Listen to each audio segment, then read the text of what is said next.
नमस्कार, बहुत स्वागत है आप सभी का। आपके साथ मैं हूं सोनल और साथ की बिसात आप देख रहे हैं। छत्तीसगढ़ में धान खरीदी को लेकर सियासत चरम पर है।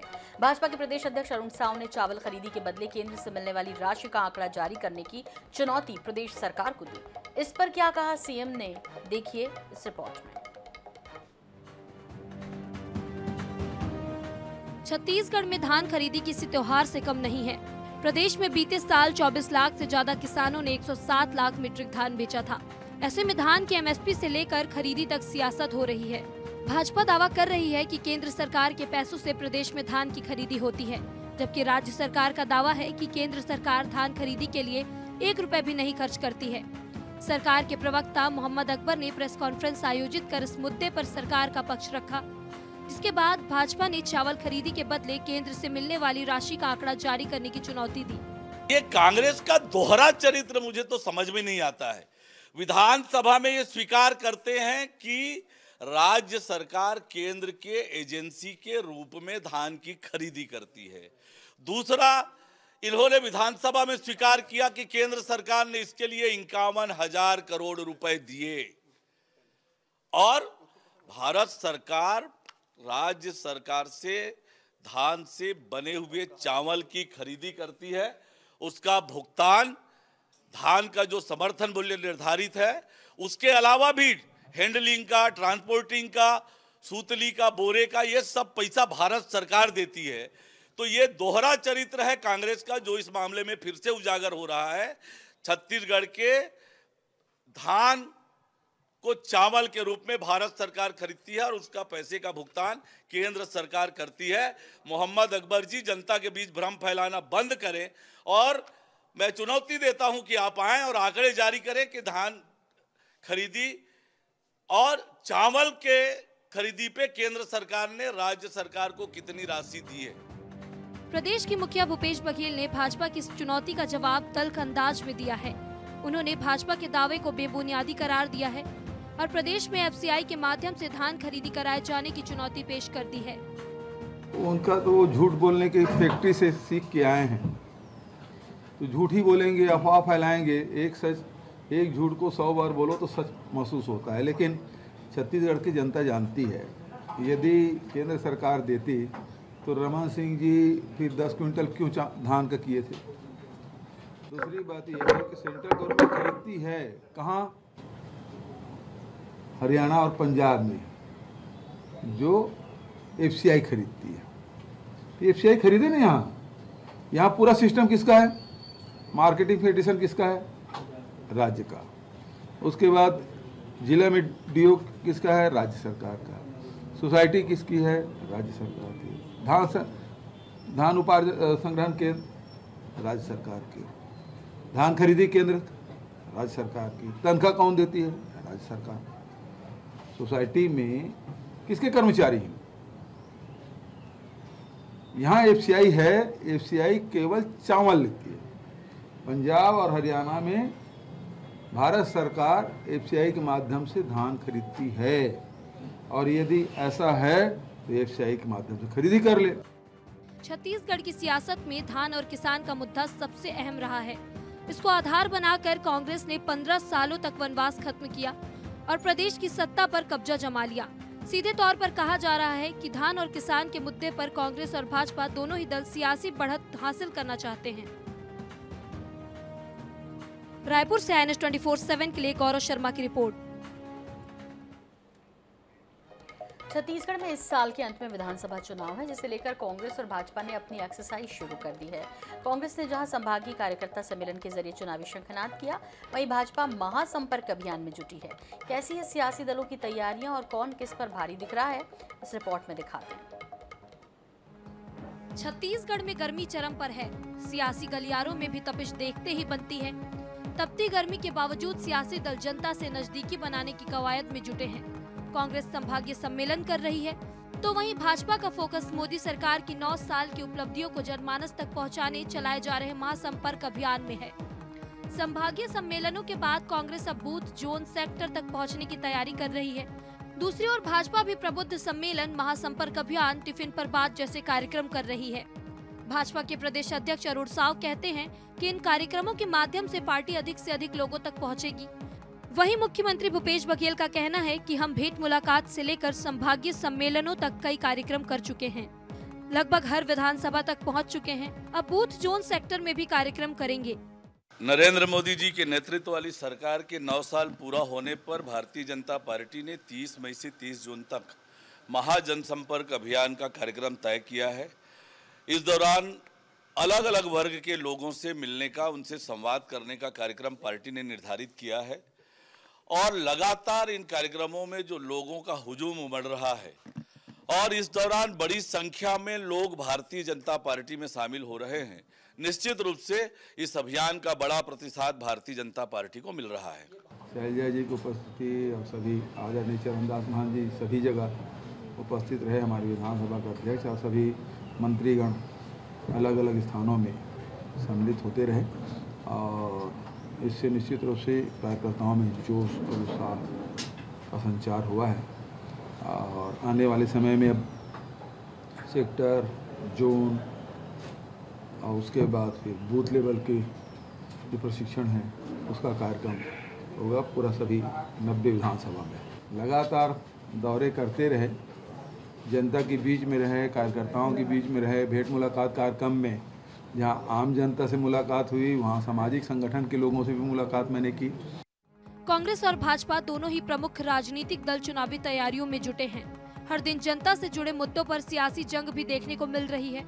राजनेता अपने अपने तरीकों से अपनी अपनी पार्टी का झंडा बुलंद करने में लगे हुए हैं। ऐसे में यही उम्मीद की जा सकती है कि सियासी घमासान के बीच जनता की समस्याओं का भी समाधान होगा।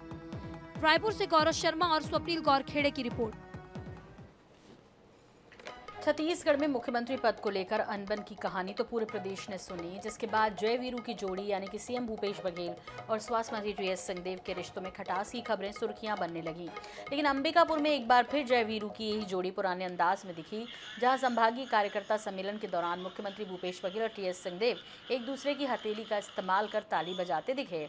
कांग्रेस के प्रदेश अध्यक्ष मोहन मरकाम इस जुगलबंदी की प्रशंसा करते नजर आए। उन्होंने कहा कि हमारे बीच जय वीरू की जोड़ी बैठी है, कांग्रेस को अभी भी इस जोड़ी पर विश्वास है। वहीं टीएस सिंहदेव ने साफ किया कि मुख्यमंत्री के साथ उनके संबंध पहले की ही तरह हैं और वो कांग्रेस छोड़कर कहीं नहीं जाने वाले।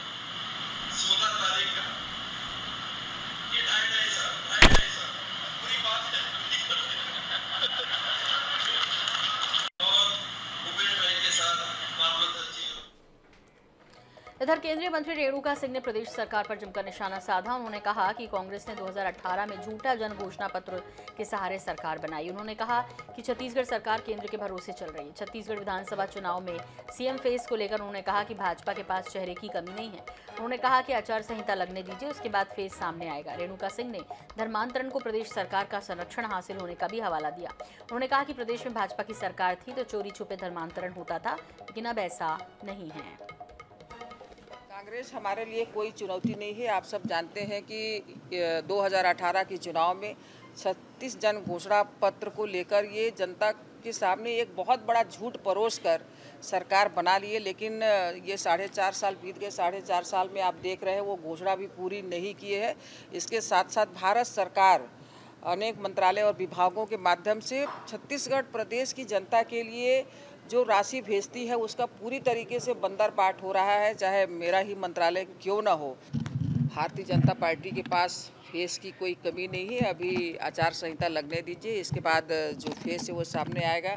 कमल हमारा चिन्ह है, कमल के माध्यम से हम चुनाव लड़ेंगे और देश के हमारे यशस्वी प्रधानमंत्री माननीय नरेंद्र मोदी जी देश ही नहीं बल्कि दुनिया का वो चेहरा है। मैं केवल छत्तीसगढ़ मध्य प्रदेश की ही बात न करूं, देश में जहां भी उनके राज्य रहे हर जगह उन्होंने केवल और केवल झूठ के भरोसे सरकार बनाए, सरकार चलाते रहे।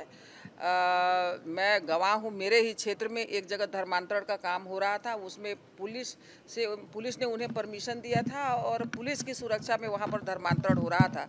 हमारी सरकार थी, लोग जरूर लुक छिप के यानी धर्मांतरण करते रहे होंगे, उसमें सरकार का या प्रशासन का कोई संरक्षण नहीं होता था।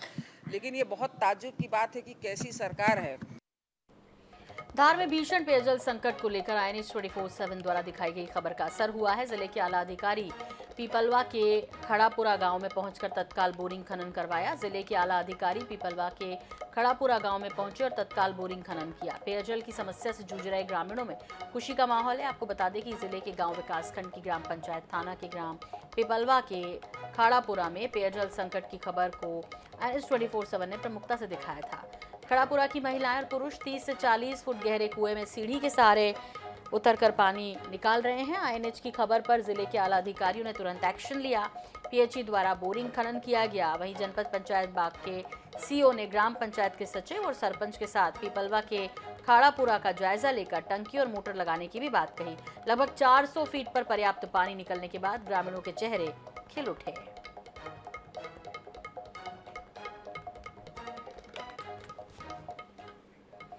मनेंद्रगढ़ बीजेपी ने किया नगर निगम चिरमिरी का घेराव। महापौर निगम प्रशासन के खिलाफ जमकर नारेबाजी की। पुलिस और भाजपा कार्यकर्ताओं के बीच इस दौरान जमकर धक्का मुक्की भी देखने को मिली। निगम में लहराया गया काला झंडा।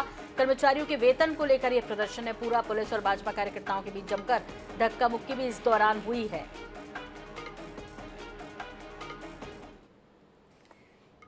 विकास का गढ़ छत्तीसगढ़। भूपेश सरकार द्वारा राज्य की लगभग 3.25 करोड़ आबादी को खाद्यान्न सुरक्षा देने की मजबूत पहल की जा रही है। इस योजना के लागू होने से अब लोगों के घरों में राशन की चिंता दूर हो गई है। एक रिपोर्ट।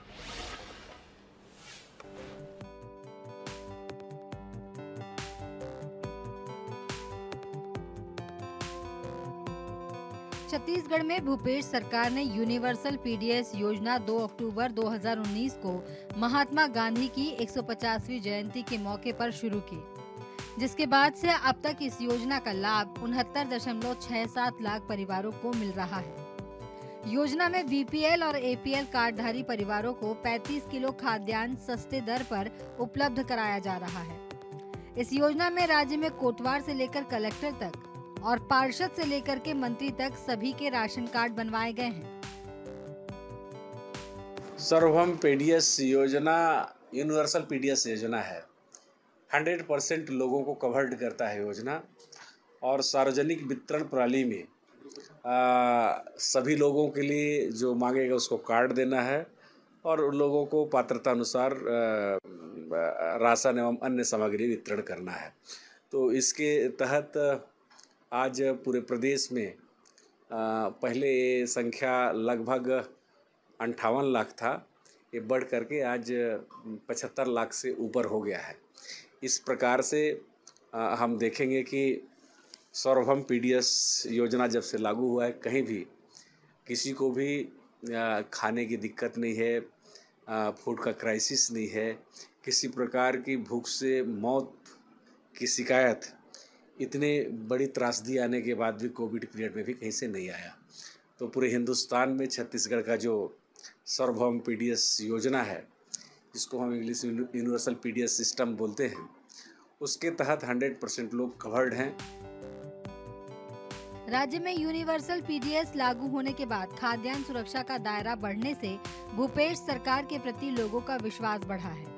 गरीब वंचित परिवारों को इस योजना में 35 किलो खाद्यान्न मिलने लगा है। वहीं परिवार में 5 से अधिक सदस्य होने पर प्रति सदस्य 7 किलो अतिरिक्त खाद्यान्न दिया जा रहा है।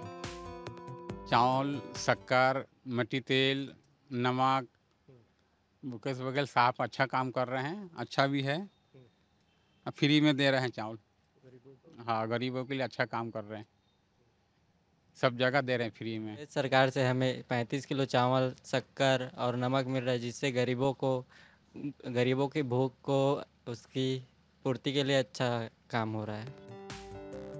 छत्तीसगढ़ की यूनिवर्सल PDS योजना मुख्यमंत्री भूपेश बघेल की पहल पर यह योजना सर्वजन हिताय को ध्यान में रखकर लागू की गई है। इस योजना का ध्येय सस्ता चावल सबका अधिकार भी है। INH news bureau.